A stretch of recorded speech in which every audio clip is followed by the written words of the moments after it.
구미시가 장기 미집행 공원 일벌제 시행을 앞두고 민간 사업으로 공원을 조성하기로 하자 주민들의 반발이 큽니다.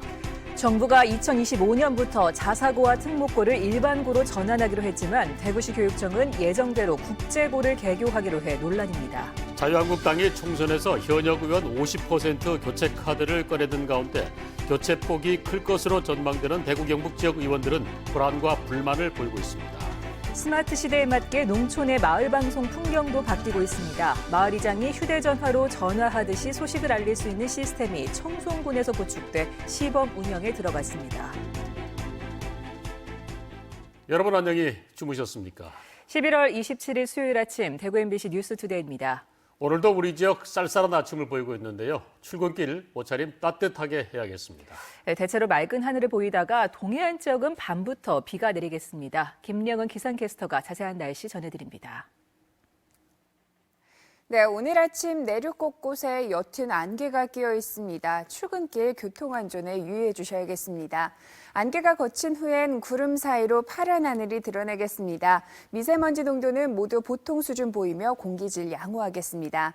이후 오늘 오후부터는 울릉도와 독도를 시작으로 밤에는 경북 동해안 지역 전역에 비 소식이 있습니다. 예상 강수량은 5에서 30mm로 길게는 내일까지 이어지겠습니다. 오늘 아침 기온 살펴보면 대구는 5도, 안동 3도, 청송은 0도로 출근길 쌀쌀함이 느껴집니다. 낮 기온은 대구 11도, 안동도 11도, 청송은 10도까지 오르겠습니다. 연일 일교차가 크게 벌어지고 또 아침 저녁으로는 공기가 차갑습니다. 옷차림을 따뜻하게 잘 해주셔야겠습니다. 이번 주는 우리 지역 계속 기온이 내려가며 날이 더욱 쌀쌀해지겠고요. 이후 일요일에 비 소식이 있겠습니다. 날씨였습니다. 개인 땅이지만 정부나 지자체가 공원 용지로 지정해두고 20년이 넘도록 사들이지 않은 땅이 내년 7월이면 이른바 공원 일몰제에 따라서 공원 용도에서 해제되는데요. 구미시와 시의회가 이 일몰제가 시행되기 전에 민간 사업으로 공원을 조성하기로 해서 반대 여론이 큽니다. 이상훈 기자의 보도입니다. 구미시는 도량동 일대에 민간 자본으로 공원을 조성하는 사업을 추진하고 있습니다. 공원으로 지정된 임야 75만 제곱미터 가운데 30%는 민간 건설업체가 맡겨 아파트 3,300가구를 짓게 하고 나머지 48만여 제곱미터는 공원을 만들겠다는 겁니다. 일몰제 대사입니다. 대사이기 때문에 시 재정으로서는 도저히 감당할 수 없는 그런 곳이라 면적도 넓고 이래가지고 시 입장에서는 추진을 해야 된다고 그렇게 생각합니다. 하지만 인근 주민과 시민단체는 주변 집값이 폭락하고 교통난이 가중된다며 공원 조성 사업을 반대하고 있습니다. 아파트 3,300세대를 지어가지고 주변 아파트 값을 폭락시키고 또 교통지역을 만들고 이거는 해서는 안 된다고 생각합니다. 악성 미분양 물량이 많은 구미 지역 부동산 시장에도 악영향을 준다는 지적도 제기되고 있습니다. 구미 지역은 지난 2017년 8월부터 2년 넘게 주택도시보증공사의 미분양 관리 지역으로 지정되어 있을 정도로 아파트 미분양 문제가 심각한 상황입니다. 사정이 이런데도 구미시 의회는 도량동 공원 조성 사업 협약서 동의안을 가결해 사업이 진행되도록 해줬습니다. 구미 지역 시민단체는 구미시와 구미시 의회가 주민 의견을 무시하고 일방적으로 사업을 강행한다며 주민 소환 운동을 추진할 움직임을 보여 향후 후폭풍이 거셀 것으로 보입니다. MBC 뉴스 이상훈입니다. 정부가 2025년부터 자유형 사립고와 외국어고, 국제고 등 특목고를 일반고로 바꾸기로 했습니다. 대구시 교육청은 정부 발표 전부터 공사를 시작한 대구 국제고 앞날을 걱정하고 있는데요. 모두 360억 원을 투입하는데 이럴 수도 저럴 수도 없는 형편입니다. 취재의 박재형 기자입니다. 대구 국제고 교실을 짓는 공사가 한창입니다. 현재 공정 11%로 내년 말까지 공사를 끝내고 2021년 초 개교할 예정입니다. 18학급 학생 360명을 선발합니다. 하지만 최근 상황은 급변했습니다. 정부가 오는 2025년 국제고와 외국어고, 자사고를 일반고로 일괄 전환하겠다는 방침을 발표했기 때문입니다. 2015년에 대구 국제고 설립을 허용한 교육부는 난감합니다. 인간한테 다 받았고요. 승인도 다 받았던 사람입니다. 그래서 관련해서 그냥 대구시교육청과 협의 중이고요. 대구시 교육청은 예정대로 국제고 개교를 하기로 했습니다. 여건이 허락하는 만큼 국제고로 있다가 나중에는 일반 학교로 돌리면 된다는 게 대구시 교육청 생각입니다. 그간의 운영에 축적된 노하우를 활용하여 국제 계열 및 외국어 계열의 특성화된 교육 과정을 대구 학생들에게 제공할 수 있으리라 기대됩니다. 문제는 끝이 보이는 국제고에 누가 얼마나 지원할 것이며 굳이 필요하지 않은 학교에 그 많은 예산을 쓸 필요가 있냐는 겁니다. 3년 뒤, 4년 뒤에 일어날 일에 대해서 고민을 해야 되는데 전혀 그런 고민 없이 지금 기존에 해왔던 틀 그대로 가져가겠다고 하기 때문에 제가 360억이나 드는 이 예산을 가지고 하는 공사에 대해서 의구심을 가지고 있는 거거든요. 의무 급식 같은 보편적 복지에도 예산이 없다며 다른 지역과 발맞춰가지 못하는 대구시 교육청이 엉뚱한 분야에 예산을 낭비하고 있다는 말을 듣고 있습니다. MBC 뉴스 박재영입니다. 자유한국당이 총선에서 현역 의원 50% 교체 카드를 꺼내 들었는데요. 특히 대구 경북 교체폭이 클 것이란 전망이 나옵니다. 지역 의원들은 자신이 포함되지 않을까 불안해하면서 기준조차 없는 공천 잣대에 불만을 나타내고 있습니다. 조재한 기자의 보도입니다.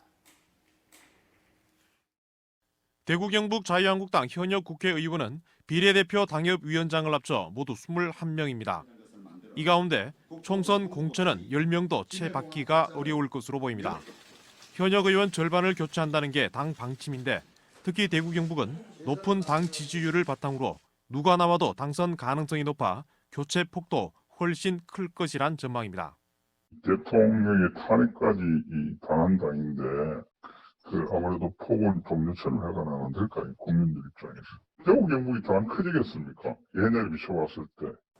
그동안 인적 쇄신 기준으로는 영남권 다선, 지방선거 책임 등이 주로 거론됐습니다. 공천을 장담할 수 없는 의원들은 불안해하면서도 기준조차 정하지 않은 잣대로 불출마를 압박한다며 불만을 나타냅니다. 시스템대로 하는 것이고 그렇게 하면 되지 여론 압박에 대한 잣대를 들이댄다. 물론 분위기 쇄신을 위해서는 필요는 하지만은 그건 옳지 못하는 방법이다. 때만 되면은 영남권은 무슨 죄 지은 놈처럼 수만 죽이고 있잖아. 총선을 앞두고 인적 쇄신 바람이 불고 있지만 지역 의원들은 이렇다 할 움직임이 없습니다. 조만간 발표될 공천 기준은 어떤 게 될지 거기에 따라 누가 살아남고 누가 희생양이 될지 관심이 쏠리고 있습니다. MBC 뉴스 조재한입니다. 스마트 시대에 맞게 농촌의 마을 방송 풍경도 바뀌고 있습니다. 마을이장이 휴대전화로 전화하듯이 언제 어디서든 소식을 알릴 수 있는 시스템이 청송군에서 구축돼 시범 운영에 들어갔습니다. 엄지원 기자입니다. 강원도산 찰옥수수 종자 신청을 받고 있습니다. 찰옥수수 종자를 익숙한 멘트가 확성기를 타고 마을 곳곳에 울려 퍼집니다. 농촌 마을의 크고 작은 소식을 전했던 추억의 마을 방송이 달라지고 있습니다. 마을 이장 임기성 씨가 방송을 하는 곳은 마을 회관이 아닌 사과 저장 창고 한켠입니다. 스마트 방송 시스템 덕에 휴대전화만 있으면 일하다가도 어디서든 급한 소식을 전할 수 있게 됐습니다. 이장이 휴대전화 애플리케이션에 접속해 공지사항을 녹음하면 주민의 휴대전화나 집 유선전화로 음성과 문자가 실시간 전달되고 반복 재생도 가능합니다. 연락받지 않은 주민 명단은 이장에게 통보돼 소식을 놓칠 일도 거의 없어졌습니다. 전에는 방송하려면은 마을 회관까지 직접 가서 방송하고 했는데 바쁘거나 밟는 시간도 힘들고 이랬었는데 요즘은 쉽죠. 일하다가도 이렇게 바로 방송할 수 있고 하니까 많이 편리해졌죠. 청송군은 김천에 이어 경북에서 두 번째로 136개 모든 마을에 이 시스템을 구축했습니다. 구축에 든 예산은 2억 8천만 원, 기존의 마을 방송 구축 유지 비용의 10분의 1에 불과합니다. 청송군은 재난 방송에도 활용할 계획입니다. 마을 방송은 울림 현상으로 인하여 전달력이 떨어지는 반면 스마트폰은 보편화되면서 주민들과 이장님들의 편의와 빠르고 정확한 행정 정보를 제공 위해 스마트 마을 방송 시스템을 도입하게 되었습니다. 시대의 변화에 따른 스마트 마을 방송 시스템이 주민을 더 가깝고 빠르게 이어주고 있습니다. MBC 뉴스 엄지연입니다. 포항시의 장학제도가 포항을 떠나서 수도권 등 다른 지역 대학에 진학하는 학생들에게 집중되고 있습니다. 포항시의 인구가 줄어든다고 고민하면서도 정작 장학제도는 인구 정책에 역행하고 있습니다. 김기영 기자가 보도합니다. 포항시 장학회는 올해 지역 출신 대학생 357명에게 6억 원 가까운 장학금을 지급했습니다. 장학생 중 포항대와 설린대, 한동대, 인근 위덕대 등 지역 학생은 24%인 86명뿐이고 나머지 271명은 수도권 등 타지로 진학한 학생들입니다. 또 2014년부터 79억 원을 들여 서울 동대문구에 150명이 생활할 수 있는 재경학사를 운영하고 있습니다. 수도권 학생들의 경제적 부담을 덜어주기 위해서인데 최근에는 회의론이 일고 있습니다. 고향으로 돌아오지 않을 학생들에게 굳이 시비를 지원할 필요가 있느냐는 겁니다. 지난해 고교 졸업생 6천여 명 중 지역 대학 진학생은 1,000여 명, 5천 명 가까운 나머지는 포항을 떠나 대학 진학에 따른 인구 유출도 심각합니다. 포항의 기여비용을 이제 최소화하려 그러면은 장학금을 지원받은 사람들이 자기들이 나중에 돈벌이가 됐을 때 다시 고향으로 뭐 세금 형태가 됐건 기부금 형태가 됐건 돌려줄 수 있는. 이에 반해 경주시는 지역경제 활성화와 인구 정책의 일환으로 지난 9월부터 외지 학생들을 위한 4개 대학 연합 기숙사를 운영하고 있습니다. 준하경 시장 공약으로 지역대학 지원 전담 부서인 대학협력팀도 신설했습니다. 포항시의 지역대학 지원 사업도 쏠림, 불평등이 심화되고 있습니다. 외지 학생 비율이 절대적인 포스텍에만 집중되고 있습니다. 포스텍 R&D에 500억, 가속기 이용자 숙소 건립 130억, 생명공학센터 이노베이션 구축 42억 원 등 적지 않은 예산을 시비로 지원하고 있지만 유감스럽게도 이들은 졸업 후 서울에서 창업해 포항시를 곤혹스럽게 하고 있습니다. 1년에 근 1,000억 원 예산이 투입되고 있습니다. 그런데 그 많은 예산이 투입되는 반면에 졸업생들이 거의 포항에서 거주하고 사업을 하고 벤처 기업을 만들고 이런 부분은 거의 없습니다. 졸업생 대다수가 포항에 남아 경제활동에 종사하는 포항대나 설린대, 위덕대에는 지원이랄 것이 없습니다.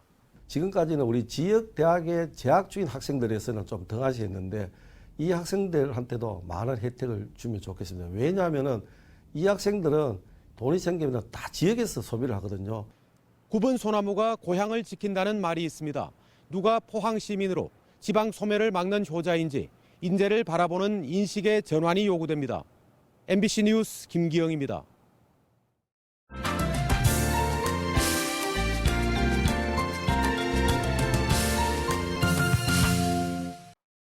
청년 창업 못지않게 시니어 창업도 자치단체마다 화두입니다.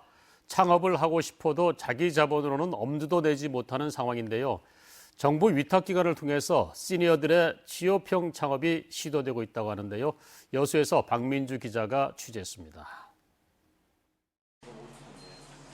순천 역전시장 한 곳에 들어선 창업형 노인 일자리입니다.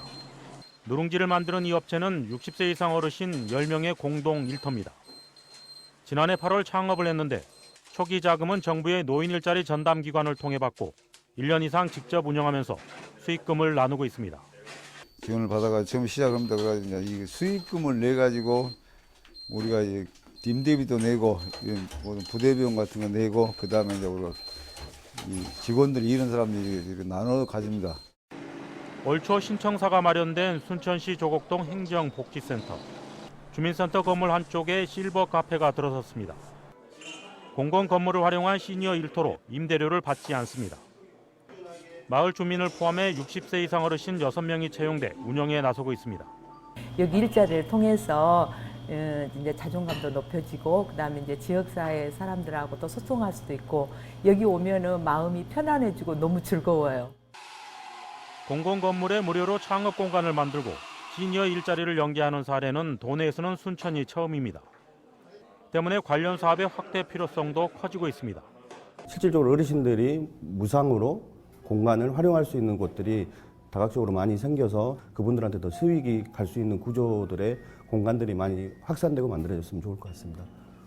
정부의 노인 일자리 위탁 전담 기관인 순천 시니어 클럽을 통해 만들어진 취업형 창업 일터는 10여 곳. 100세 시대 취업과 창업이 결합된 시니어 일자리가 새로운 일터로 주목을 받고 있습니다. MBC 뉴스 박민주입니다. 광주 세계 수영대회 기간에 우리 대표팀이 누더기 유니폼과 매직으로 코리아라고 쓴 수모 때문에 국제 망신을 샀었는데요. 문체부가 이 문제로 대한수영연맹을 감사했는데 어이없고 이해 못할 일들이 한두 가지가 아니었습니다. 광주에서 우정훈 기자의 취재입니다. 유니폼에 테이프를 붙이거나 유니폼 없이 시상대에 오른 다이빙 대표 선수. 매직 코리아 수모를 쓰고 출전한 오픈워터 선수까지. 안방에서 열린 세계수영대회에서 우리 대표팀은 국제적인 망신을 자초했습니다. 사전에 철저한 준비를 해서 좀 더 준비성 있게 했으면은 그 세계적인 경기잖아요. 그런 데서 좀 아쉬움이 남는 것 같습니다. 당시 대한수영연맹은 후원업체 선정이 늦어서라고 해명했습니다. 그런데 진짜 이유는 따로 있었습니다. 대한수영연맹은 지난 3월 마케팅 대행업체를 통해 후원사 2곳을 선정했지만 한 달 뒤 이사회에서 이 결정을 스스로 뒤집었습니다. 업체를 바꾸는 과정에서 시일이 촉박해져 유니폼을 제작하지 못했고 후원금도 줄어들어 수영연맹은 13억 원이 넘는 손해를 봤습니다.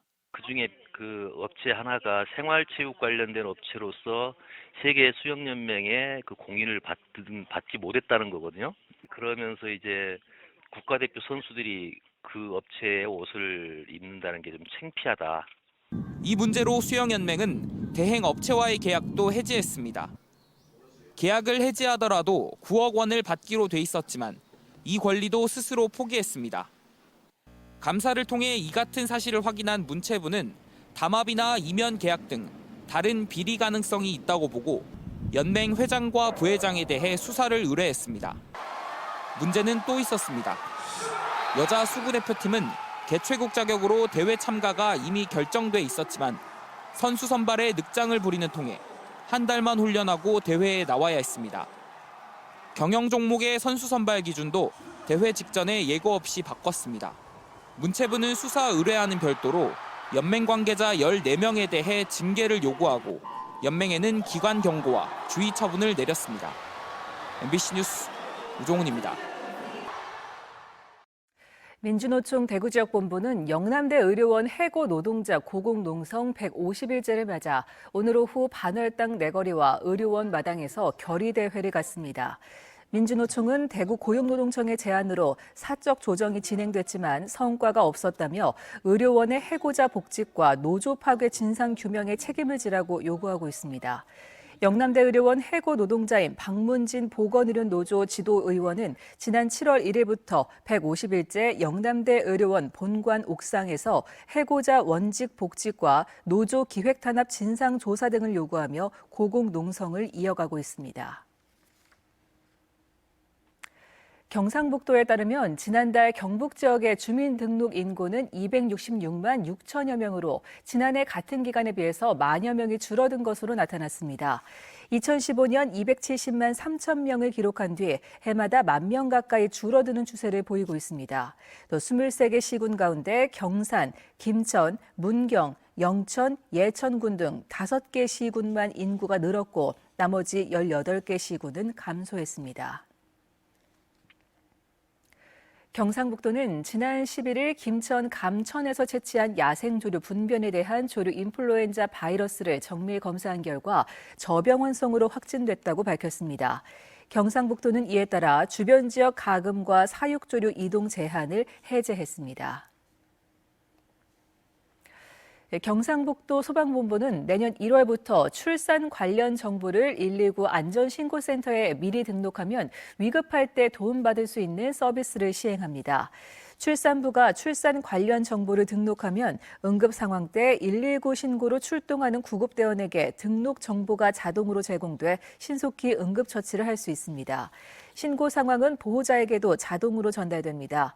경상북도 소방본부는 이번 서비스를 위해 여성 구급대원 83명을 현장에 추가 배치했습니다.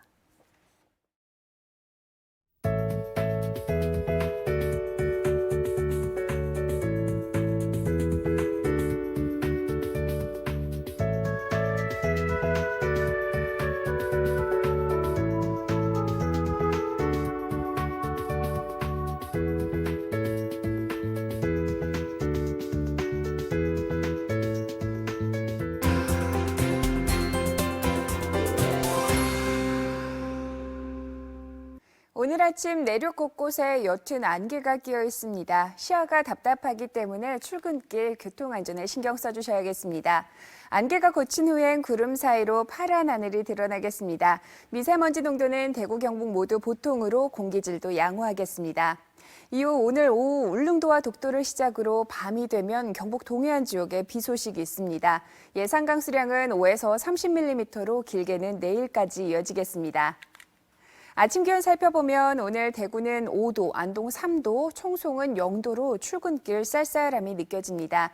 낮 기온은 대구와 안동 11도, 청송은 10도까지 오르겠습니다. 연일 일교차가 크게 벌어지고 또 아침 저녁으로는 공기가 차갑습니다. 옷차림을 따뜻하게 잘 해주셔야겠습니다. 이상 영상 보시면 오늘은 중국에서 남동진하는 고기압의 영향을 받으면서 우리 지역은 옅은 구름 사이로 조금씩 맑은 하늘이 드러나겠습니다. 자세한 지역별 날씨입니다. 대구의 아침 기온 5도, 영천 1도로 하루를 시작합니다. 낮 최고 기온은 대구 11도, 영천 12도까지 오르겠습니다. 문경의 이 시각 기온 7도, 구미 6도 보이고 있습니다. 낮 기온은 문경 10도, 구미 11도로 쌀쌀함이 느껴지겠습니다. 안동의 현재 기온 3도, 예천 4도로 출발합니다. 낮에는 안동 11도, 예천 10도로 평년 기온을 보이겠습니다. 울진의 아침 기온 4도, 낮 기온 12도 예상됩니다. 바다의 물결은 최고 4m로 높게 일겠습니다. 이번 주는 우리 지역 조금씩 기온이 내려가면서 날이 더욱 쌀쌀해지겠고요. 이후 일요일에 비가 내리겠습니다. 날씨였습니다.